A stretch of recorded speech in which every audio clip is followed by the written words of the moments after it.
Man, real quick before we get into this video, a really good friend of mine, my bro, one of my brothers, man, a guy by the name of Brandon.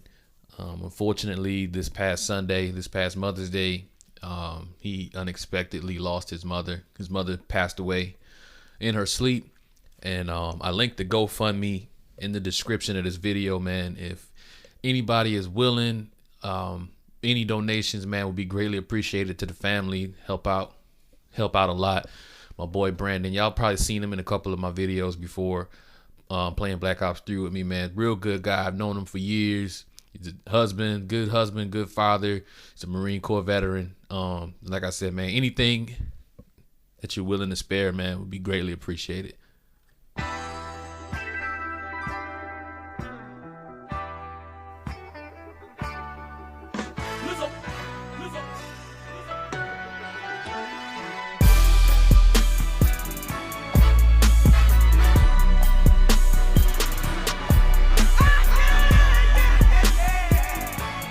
Man, listen, as long as I've been playing Black Ops 3, I have never seen anything like that before. That was crazy. I'm sitting there looking at the winner's circle and the motherfucker just runs by in the background. Like, have y'all ever seen that before? If you ever seen that before, let me know down in the comments. It scared the shit out of me. I was like, what is that on my screen? You know, I've been taking Percocet and stuff lately, man. I'm thinking, oh shit, I'm high or something, because I swore I just saw somebody run across that damn screen. But anyways, it's story time, motherfuckers. What's going on, y'all? It's your boy Blizo Brasko, baby. And it's story time. The series where I tell y'all a crazy ass Blizo story while you enjoy the gameplay in the background. Now you looking at some Black Ops 3. Like I said, it's been about a month since I played Black Ops 3. I decided to hop back on today, man, and just see what was what, man. See if I still got my Call of Duty skills, because I've been playing a lot of Destiny lately, and it's just two totally different games, two totally different everything's just different. So I decided to hop back on, man. Black Ops 3 is still Black Ops 3. It's still Call of Duty, typical Call of Duty in all of its glory. But anyways, man, to my new subs, welcome. To my OG subs, my notification squad, and my 360p players, welcome back, baby. So, those of y'all who follow me on social media know that I just recently had a major thing happen in my life. No, I'm not pregnant. I know that's what y'all thinking right now, that I'm pregnant, but I'm not pregnant, unfortunately, not yet. But yeah, so if you're following me on social media, you know I was having a lot of issues with my gallbladder. I talked about it in a couple of videos prior to this one. So I finally had it taken out on May 2nd, which was last Tuesday.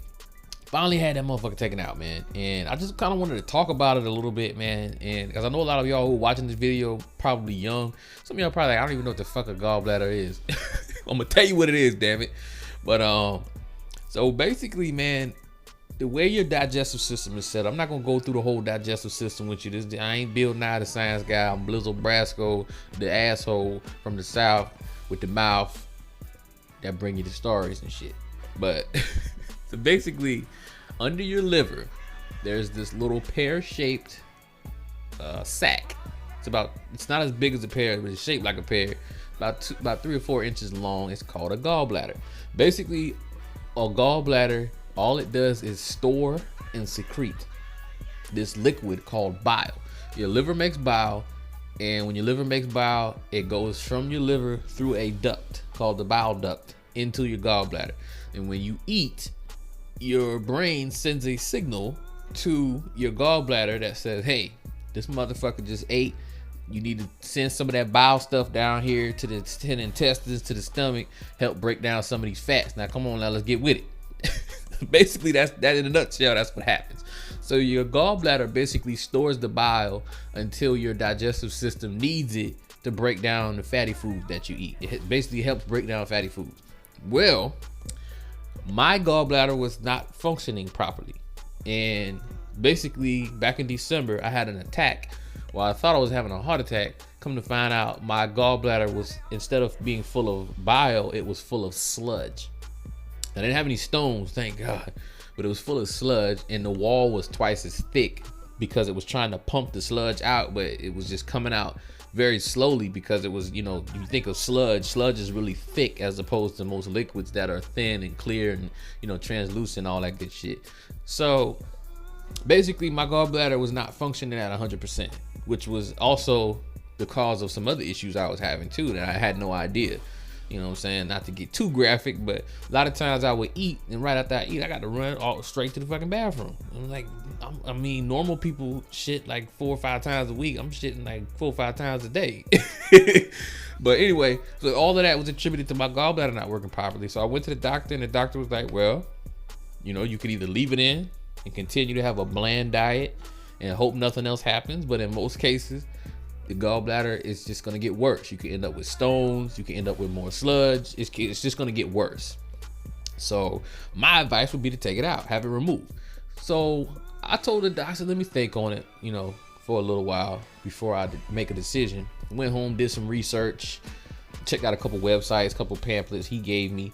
And, you know, if I found out, you know, it's a common procedure that people have their gallbladder removed. Like over 500,000 Americans had their gallbladder taken out every year. You know what I'm saying? Just to avoid having issues. I even read one story where someone had let their gallbladder issue go so long, it ended up developing gangrene. And they had to have an emergency surgery to remove it.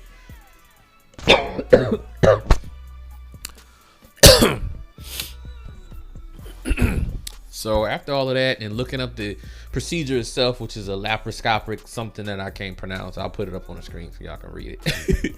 But instead of having to cut me open, they just basically made 4 incisions, 1 in my belly button, 1 above my belly button, and 2 on the side of my stomach.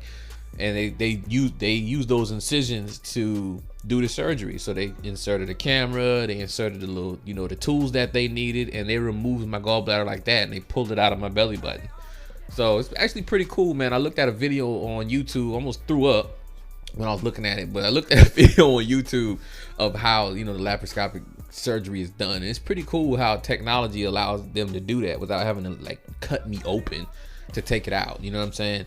So they did that. I was in pain for a couple of days, man. I had to actually have somebody stay with me. She stayed with me, and you know, she helped me out. Like I'm a healthy dude, with the exception of this issue right here. I'm a healthy dude. I'm 5'11", 250 pounds of raw steel and sex appeal. You know what I'm saying? But I mean, I go in the gym, man. I can bench press 295 pounds. I can squat 305. I can deadlift 415. But I couldn't get up out the damn bed by myself, man. She had to help me get out of the bed. Like, I felt powerless, you know? So the first couple of days was the worst, man, because, you know, you use your core for everything. And you had to go through my core to get to my organs. So it was just like my core was useless. So she had to help me get up out the bed and shit like that, man. I couldn't eat solid foods for like a day or two. Then I got, you know, now I'm still eating a low fat diet because my body basically has to get used to not having a gallbladder.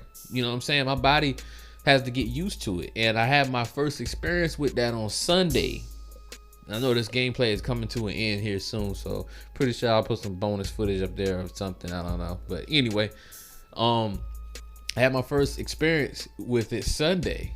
You know, I was feeling good Sunday, man. I was up, I was walking around. You know, I live right by where I live at. You know, there's a lot of stores and restaurants right around here. So I walked to the grocery store. Man, I picked up some eggs, some cinnamon, some vanilla extract. Those of y'all fat fucks out there like myself, y'all know where I'm going with this. That's right. Your boy came home and he cooked some French toast, and that was the biggest mistake I've ever made in my life. Man, I ate that French toast. About 20 minutes later, it had this sharp pain where my gallbladder used to be at. That's the first time since the surgery. Like after the surgery, I didn't have any pain in that area, which was crazy. I guess it's because, you know, your liver, it heals itself and at a very rapid rate. So I didn't have any pain where the gallbladder was at, but I had pain from the incisions. But this was the first time I had pain where my gallbladder used to be. It was like a squeezing pain. And then it radiated from there to my stomach, and the pain was so bad, like my body literally shut down. I couldn't stand up. I was weak. I was nauseous. I started sweating, almost passed out, because my body was trying to send a signal to an organ that's no longer there, saying, "Hey, you know, this dude just ate. We need some of that bile down here to break down some of the damn French toast, all this greasy butter and all this shit on there." but it was no gallbladder there. So I almost passed out, man. And once it finally digested, which it took a little minute, you know, I felt better. And I said, you know what? I need to just take it easy. I need to just ease my way back into eating some of the things that I ate before. Not overeating, but in decent moderation. Because basically without the gallbladder, you can live without it, but there's nowhere to store the bile. So basically your liver is just going to create the bile. The bile is just going to drip constantly into your, you know, intestines, into your stomach. It's not going to be sent there when it needs to go there, which is right after you eat. It's just going to drip whenever it drips. Whenever it makes it, it's just going to go in there. So I have to be conscious of that now when I eat. But other than that, I'm in good spirits, man. I'm in good shape. Hopefully I'll be back at work Friday. And I've been on the game, man. I've been playing Destiny, playing a little Black Ops, and I'm just taking it easy, bro.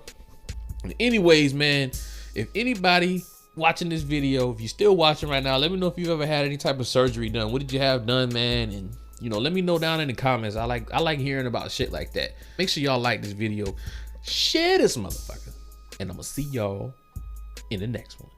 And I'm out this motherfucker. Peace.